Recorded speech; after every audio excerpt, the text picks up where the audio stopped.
तेऊरवाडी येथे रामनवमीनिमित्त कुस्ती मैदान रंगलं. महाराष्ट्र कर्नाटक पैलवानांच्या चुरशीच्या लढतींनी रंगत वाढली. 44हून अधिक कुस्त्यांची ताकद आणि कौशल्यांचा संगम.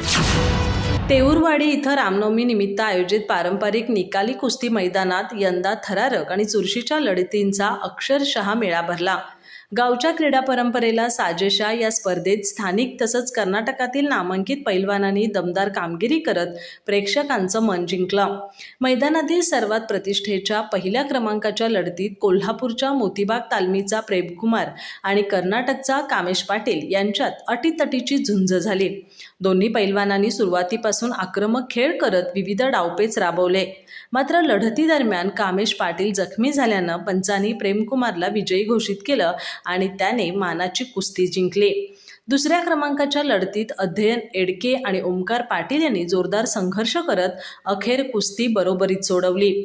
तिसऱ्या क्रमांकाच्या लढतीत कर्नाटकचा प्रेम कंगराळीने सचिन भागावकरला आकडी डावावर चितपट केलं. चौथ्या क्रमांकाच्या कुस्तीत विक्रम शिनोळीने दत्ता शिंदेला चितपट केलं, तर 5व्या क्रमांकाच्या लढतीत पार्थ पाटीलने एकलंगी डावावर विनायक वास्करवर मात केली. या मैदानाचं उद्घाटन माजी मंत्री भरमू पाटील, महाराष्ट्र केसरी विष्णू जोशीलकर, माजी जिल्हा परिषद सदस्य कल्लापाण्णा भोगण, MJ पाटील आणि शंकर मनवाडकर यांच्या हस्ते पारंपरिक पद्धतीनं आखाडा पूजन आणि प्रतिमा पूजन करून करण्यात आलं.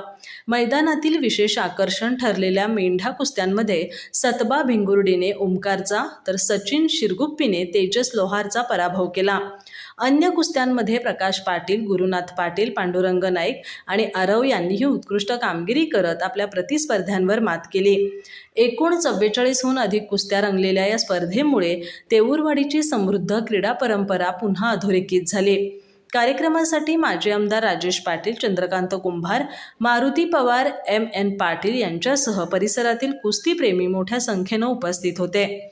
रामनवमीच्या निमित्तानं आयोजित हे कुस्ती मैदान क्रीडाप्रेमींसाठी पर्वणी ठरलं. अधिक माहिती आणि ताज्या घडामोडींसाठी आजच आमचे चॅनल सबस्क्राईब करा.